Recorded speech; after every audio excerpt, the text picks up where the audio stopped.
A police investigation in an East Bay city. How did a child get a marijuana-laced treat instead of candy? It's why some trick-or-treaters were being more careful this Halloween. That story is coming up. Some Starbucks locations may be changing its culture. Is it in a good or bad way? The answer may surprise you. That's ahead. And we'll take you to a theme park where a walk was held to bring awareness in the fight against breast cancer. Those stories and more on this week's edition of Update News. From the School of Journalism and Mass Communications at San Jose State University, your source for what's happening with a fresh perspective on today's issues. You're watching Update News. Welcome to Update News. I'm Madison Wilbur. And I'm Levern Johnson. We begin with a police investigation in an East Bay city. Alameda police are trying to find out how a child got sick from candy at a Halloween event. The candy turned out to be THC. That's an active ingredient in marijuana. As I discovered, it made some parents very nervous this Halloween. Stand right here. In Alameda this Halloween, trick-or-treating took a whole new level of urgency for parents. Many were watching their children more closely than usual, and they were keeping an eye out for any candy that looked suspicious or a bit unusual. Judy Gilbert says it sure is different than when she was a child. I remember that back in the days in the apples, the blades were in the apples, and that's when I stopped taking my little brother out. Over the weekend, Alameda police issued a warning after a child ate what looked like a fruit chew candy, but it actually was a candy infused with THC. That's the ingredient in pot that makes you high. It happened at an elementary school event where parents thought their kids would be safe. Police say the child got sick, but fortunately has recovered. And they found more THC candies in other children's trick-or-treat stashes. It could happen in any community, anytime, anywhere. Just last year, the Drug Enforcement Administration released a warning after an increase in drug-laced pills that looked similar to candy and chalk. There are more bad people there are. That's just it's sad. It's a terrible thing. You can't let the children out like that. Alameda police also warned parents around the Bay Area that THC candies can closely resemble popular name brand sweets. If your kids still have a stash of Halloween candy around, you might want to check it out to make sure it's legit. We'll keep you posted on the Alameda investigation. An update now to a story we told you about last week regarding the union that represents teachers in the California State University system. Members of the California Faculty Association rallied on the San Jose State campus last week. They have been negotiating for a new contract. They are asking for better pay and working conditions. They accuse the CSU of holding billions of dollars in reserves instead of using some of that money for faculty and staff. The contract expires next June. A longtime South San Jose restaurant will relocate from its current spot to make way for affordable housing. The new development will accommodate dozens of families, and construction is scheduled to start soon. Reporter Denise Velasco has the story. The San Jose City Council recently approved a $61 million affordable housing project. The Dry Creek Crossing development will be built on South Boscombe Avenue, where the 75-year-old Kirk Steakburger now sits. The restaurant will move across the street. Construction is expected to start in the next few weeks. The project consists of 65 one, two, and three-bedroom apartments. Families earning up to 70% of the median income will be eligible. In Santa Clara County, that means $126,000 a year for one person and as much as $181,300 for a family of four. The city's mayor says it's one more step in moving people off the streets and into homes. This year alone, we've issued permits for 842 new affordable apartments, opened over 150, and have over 1,000 more in the pipeline. Planners say that there are quality schools and job opportunities nearby. There are plans for services like health and education classes and after-school programs to be offered on the property.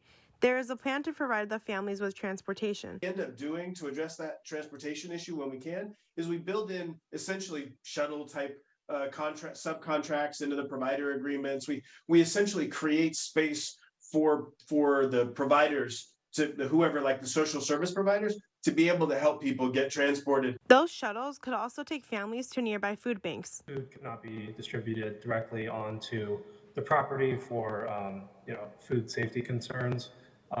It's possible that we could arrange transportation to the local food bank, which all of our tenants would have access to, and is, I think, approximately 1 mile away from the site. The project is expected to be finished by November 2025. In San Jose, I'm Denise Velasco, Update News. You see housing projects springing up all around San Jose. One of the latest is being proposed at a location not far from the Santa Clara County Sheriff's Office in the VTA Light Rail Yard. It would replace a sports bar and a liquor store on North First Street, north of 880. The developer, RMG Housing, says it would offer more than 150 affordable units. And RMG says it hopes its future tenants will be public employees, like police, first responders, and teachers. The term ghost town may be overstating it, but there's a huge office vacancy problem in downtown San Jose. In the heart of downtown, First and Santa Clara Street, storefront windows are boarded up. 2 West Santa Clara Street is currently an empty office tower. It used to be home to the Bank of the West. New owners are hoping to lure tenants by creating a speakeasy in the basement. It would feature a bar with live music, but at this point, everything is locked up. Just across the street, 1 West Santa Clara is also vacant. There is plenty of advertising in the windows, but no one works there. And there's the grand old Bank of Italy, high-rise at 12 South First Street. It too stands empty. There's been talks about the building being turned into low-income residents. County Assessor Larry Stone concedes the market for office space is, in his words, at the bottom of desired real estate in Santa Clara County. Starbucks coffee shops have been around for more than 50 years. They've become known for a spot where you'd gather with friends, maybe even make it your remote work location. But now there seems to be a change in the culture at some Starbucks to discourage customers from hanging out. Reporter Carson Wells is here with what she found out. Thanks, Madison. 2 Starbucks locations in San Leandro started covering outlets and removing indoor and outdoor seating. While the anti-loitering efforts haven't reached San Jose yet, it does have some Bay Area residents curious if or when it will. Starbucks is well known for its comfortable seating areas, free Wi-Fi, and a spot to charge your electronics. Now, a few Bay Area Starbucks locations are shifting away from that format to what appears to be measures to discourage loitering. In a statement, a Starbucks spokesperson said, "Our local leaders have always been empowered to use the many resources at their disposal to modify store operations and create the best experience for our communities. They know their neighborhoods and the business best." Starbucks corporate emphasized that it is not all locations implementing the anti-loitering measures, only a few who deem it necessary. For some Bay Area residents, the potential changes are surprising. I feel like it kind of takes away the vibe of Starbucks, because I feel like Starbucks is known to have like little seating areas, even like just to meet up with friends and casually talk. The majority of the Starbucks locations near San Jose State University still offer these popular amenities, but a former employee of a Starbucks location near the campus said that the store she transferred to had plans to implement some of these policies, and the customers were not pleased. They actually were supposed to go through a remodel that was going to be just a walk-up only, and the walk-up would have taken away all of the cafe. And a lot of the regular customers did not like it. They actually started a petition. Many Starbucks locations are also starting to encourage customers to utilize the drive-thru or app ordering features to get them their drinks faster. Some Bay Area residents say it won't matter much if their local Starbucks implements the anti-loitering measures. I feel like these days there's a lot of like options coming up for cafes that have like Wi-Fi and things like that. Are you concerned about your local Starbucks taking away its hospitality features? Let us know on our Instagram poll at SJSU Update News. Live in San Jose, Carson Wells, Update News. An update now to a story we told you about earlier. The BART to San Jose and Santa Clara just got a much-needed infusion of cash. Last month, the Santa Clara Valley Transportation Authority announced that Phase 2 of the planned BART extension would be delayed by 10 years and would cost billions of dollars more than the original plan. That added route would stretch 6 miles from the Berryessa Transit Center through downtown San Jose to Santa Clara, adding 4 new stations.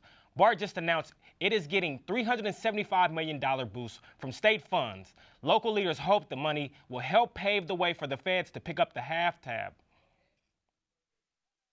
There is a lot happening on the national front. Here's Madison with her Minute of National News. Welcome to Minute with Madison. Let's begin. More than 4,000 residents in Southern California have been forced to flee their homes in Riverside County as a massive wildfire burned out of control. The quote Highland Fire has consumed some 2,200 acres since Monday. The blaze is being fueled by the Santa Ana winds. Tributes are pouring in from around the world for beloved Friends actor Matthew Perry. He was found dead in the hot tub in his Los Angeles home over the weekend. Perry was 54 years old. The coroner has not yet determined a cause of death, but investigators say no foul play is suspected. A Nevada man is facing federal charges after allegedly leaving multiple voicemails threatening to kill U.S. Senator Jackie Rosen. Rosen is Jewish and represents Nevada. The voicemails are allegedly anti-Semitic and include a threat to, quote, exterminate her. The landlord accused of stabbing a Muslim mother and killing her 6-year-old son pleaded not guilty to multiple charges, including first-degree murder. The attack was allegedly prompted by the Israel-Hamas war. The 2028 Olympics will include some new sports, including flag football, cricket, baseball, softball, lacrosse, and squash. Los Angeles will host the 2028 games. And that's your national news in a minute. I'm Madison Wilbur. Here's what's ahead on Update News. A ban on some food additives still approved by the Food and Drug Administration has just passed. What is it, and what products are affected? That story is coming up. A devastating hurricane hit Acapulco, Mexico last week.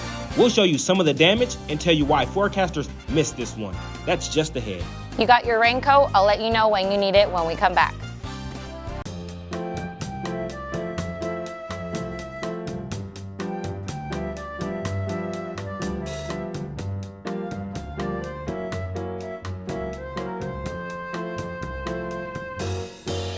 Thousands came together this past weekend to close out October and bring awareness to the breast cancer fight. I attended this year's walk with those who came out to show their support for their family and friends who are on the front lines. A sea of pink showered the Great America theme park early last Saturday morning. More than 10,000 survivors, supporters, and fighters walked together through the park to raise breast cancer awareness and raise money for research. There were a few familiar faces like S.J. Starkey and Snoopy. Company-wide, we have numerous members of our teams that are fighting breast cancer on a daily basis. And this is a minor way that we can give back and show our support. The walk took participants through the entire park. Family members walked with names of their loved ones and friends on their backs. For my beautiful friends and my daughter, that's the reason I'm surviving, because they give me love, and this is the best medicine. I don't know why I can do it without them. Multiple booths were set up in the main area for participants to get information on the importance of testing and preventative care. They could discover how the science has advanced. Myriad Genetics is the company that discovered the BRCA1 and 2 genes, which inherit harmful mutations. They offer a personalized hereditary cancer test that maps cancer genes within one's family genetics. The test can help identify genetic changes associated with an increased cancer risk, boosting preventative care. Diagnosing early, do your mammograms, do your checkups. Be diligent, be your own advocate, and push and fight and get answers and don't settle. The difference between the outcomes could be a matter of days. The walk raised $320,000 for breast cancer research. For more information, go to the U.S. Food and Drug Administration website and search for a mammogram facility near you. California made history as the first state to ban some food additives still approved by the Food and Drug Administration. The 4 dyes and additives being banned could be in some of your favorite snacks. What kind of products are affected? Reporter Alexis Marquez has that story. The California Food Safety Act bans 4 controversial additives: brominated vegetable oil, potassium bromide, propylparaben, and red dye number 3. Those substances are already banned or restricted in Europe, Canada, Australia, China, and Japan. Some have even been linked to increased cancer risks.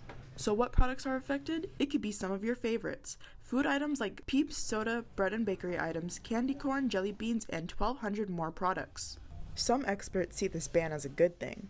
I think as a common person, like if I were to give my child, I would be more apprehensive because I've seen both the pros and cons, and for me, my human side appeals more here in this case. So I think banning these additives makes more sense. Because overall, I don't think the addition of food dyes is necessary in foods. If you look at other countries, especially in Europe, there are so many food dye bans, but they have much lower health problems.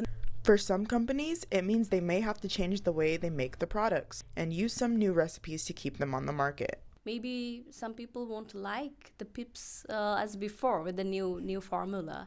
Often consumers are really reluctant to change.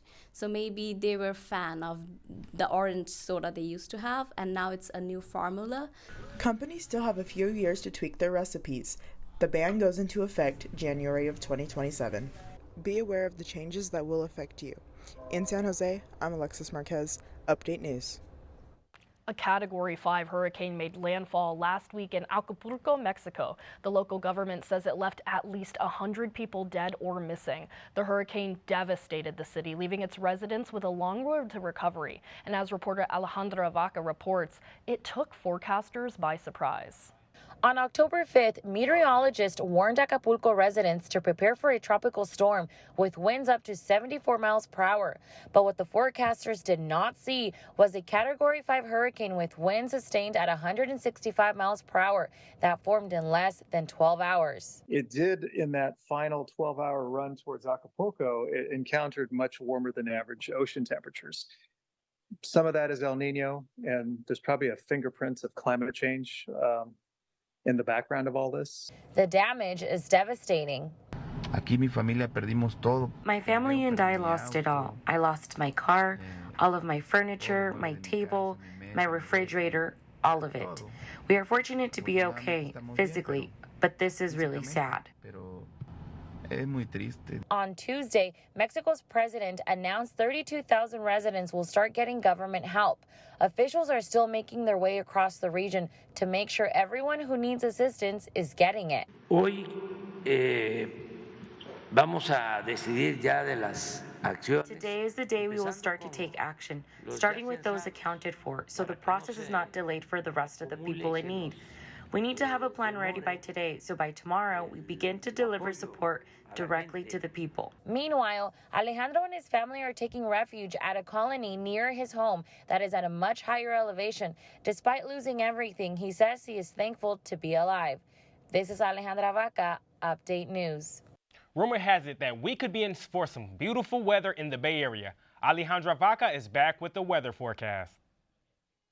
Hi, this is Alejandra Vaca with your 7-day forecast. So this is what you can expect for the next 5 days. We have some midweek warming. We have temperatures into the 80s, may possibly before we start heading out into those winter temperatures.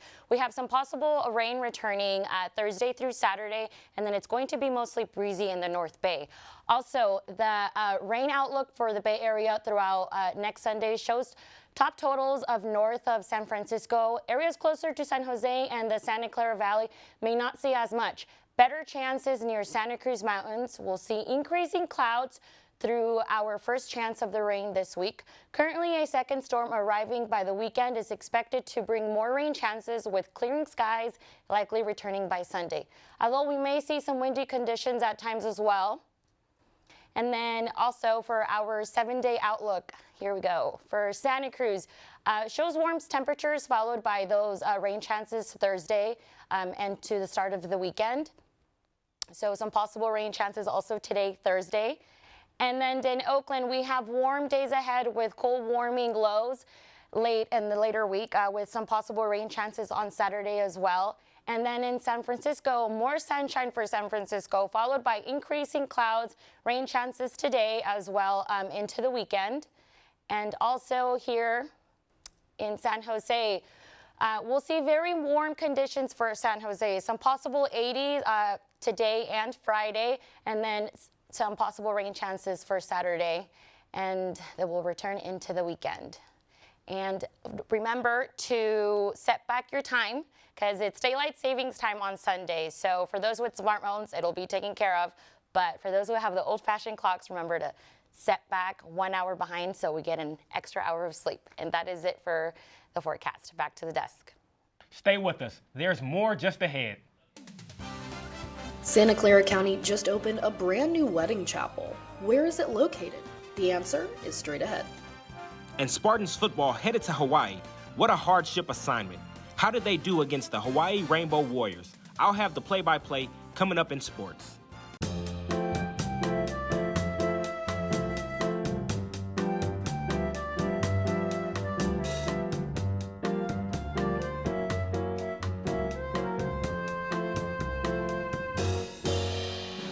If you're getting married in a civil ceremony at the county building, your wedding digs just got a little bit more fancy. Santa Clara County now has a brand new wedding chapel. It's a clerk recorder's office located on Tasman Drive in North San Jose. Weddings are already underway. The new chapel replaces the old one in the basement of the county government center. It has room for 50 guest ceremonies. Ceremonies can also be performed in a covered outdoor space. Today is the day set aside to celebrate Dia de los Muertos, or Day of the Dead. Historians say the Mexican holiday dates back more than 3,000 years. It is often a big family get-together. They honor the family members and friends who have passed on. Families set up ofrendas, or altars, that have pictures honoring loved ones and their memories. The altars include water, bread, favorite drinks, and items of sentimental value for the loved ones to take back home.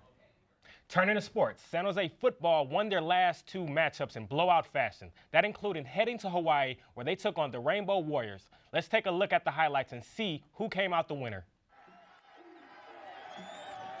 The Spartans have outscored their opponents a combined 94-45 in their last 2 games, and it continued with running back Kwali Conley scoring the first 2 touchdowns of the matchup. Homecoming return to the University of Hawaii, quarterback Chevin Cordero added to his all-time Mountain West touchdown record, finding Nick Nash for an 8-yard touchdown.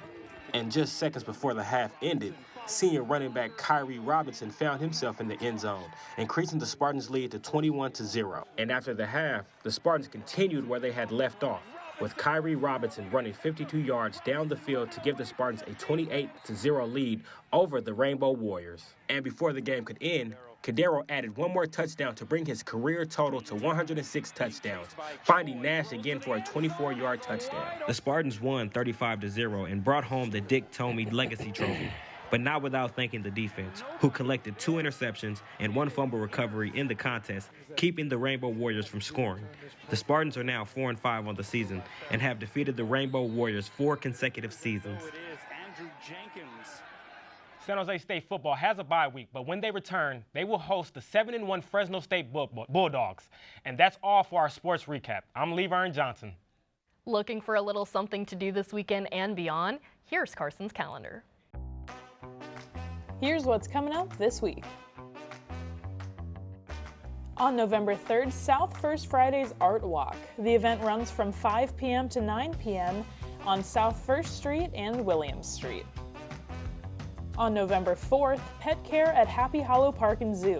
Learn what it takes to provide good pet care and what animals make good pets. Tickets are $30 per family, and the event runs from 2 p.m. to 4 p.m. Also on November 4th, Fiesta Alameda 2023. Celebrate the Latin community with dance, arts and crafts, and music. Entrance is free, and the event runs from 12 p.m. to 5 p.m. at the Alameda Point Taxiway. Finally, on November 4th and 5th, the San Francisco Tea Festival at the Ferry Building. Explore and taste hundreds of teas from more than 30 tea makers. Entrance is $20, and the event runs from 10 a.m. to 5 p.m. both days. That's all for this week. And that does it for this week's edition of Update News. For all of us here, thank you for joining us, and see you next week.